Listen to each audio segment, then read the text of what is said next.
couple games to break down. Tempo and Mystics, Lynx and Valkyries. Obviously, the Lynx and Valkyries is the game of the night. We'll get to them second, but let's start with the Tempo and Mystics. It's just a tough scheduling spot here for the Tempo. I was like, whoa, Washington minus 11, but then Tempo lost last night to Indiana, now on the road to Washington, and Washington hammered them earlier this season. So now the line makes sense to me. I'm wondering if you can find anything in this game. Yeah, I was thinking about it. Absolutely, hard spot for this Tempo team. Just played last night. Now I have to go from Canada over to Washington to play versus Mystics team, who I think they had 3 days off to get ready for this game. Mystics team who's been playing really good basketball post All-Star break.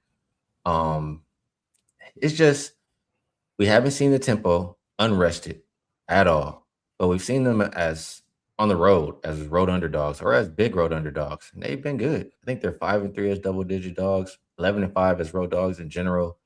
And they've got Brittany Sykes back in the lineup. As long as she doesn't sit here on a second of it back to back, that's a boost for this team as well. So this is for the most part, a situation they've been good on all year.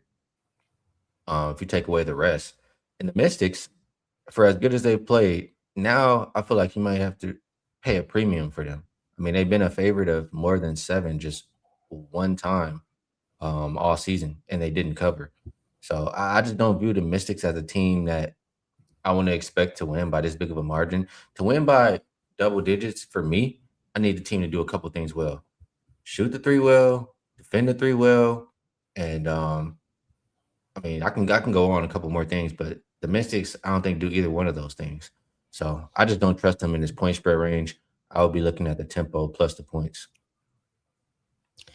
I can't believe I would say this, but I would agree with you. The line just feels like insanely big. Like even on the back-to-back, even playing the Fever last night, they just seem to find a way to cover some of these big spreads. So I would agree that it's them or nothing. So we move on to the Lynx and the Valkyries. Huge game. I did a same game parlay video on this game tonight. I'm excited to see if you're on the same side as me. What do you think?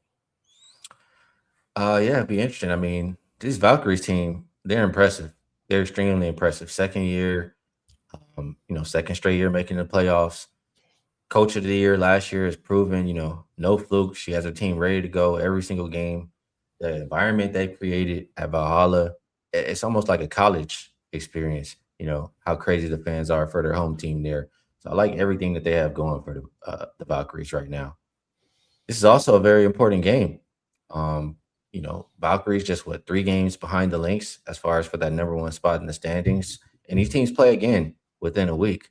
So 2 extremely important games. Now, when all those nice things I said about the Valkyries, all those things, I mean, the Valkyries are 0-8. They've never beaten the Lynx in the existence of their franchise, which is 2 years. So yes, Golden State is a good team.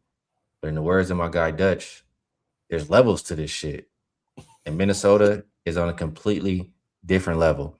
They've already beaten the Valkyries twice this season. That was without Fee in the lineup. Now you add, MVP caliber player, Nafisa Collier, fully healthy Lynx team, a Lynx team that's had extended rest.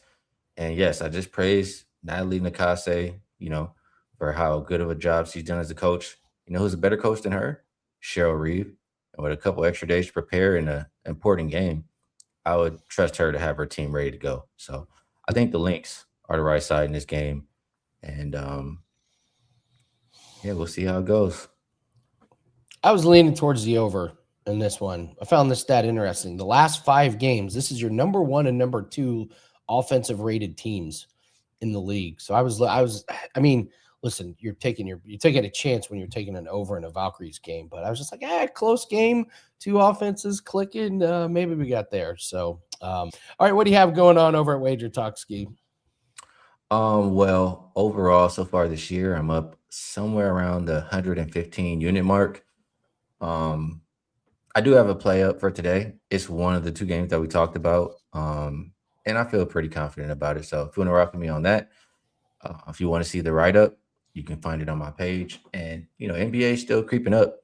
If you want to get in with the NBA early bird, I made over 100 units last year. I'm up plus 275 units, over the last handful of years. NFL, I know that's coming up too. If you guys are interested in that from me, I do have a future already that I really absolutely love.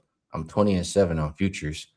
And player props. If you're a person who likes player props, I believe I was 17-8, something like that last season. So that's what you can look for, on my page if you're interested.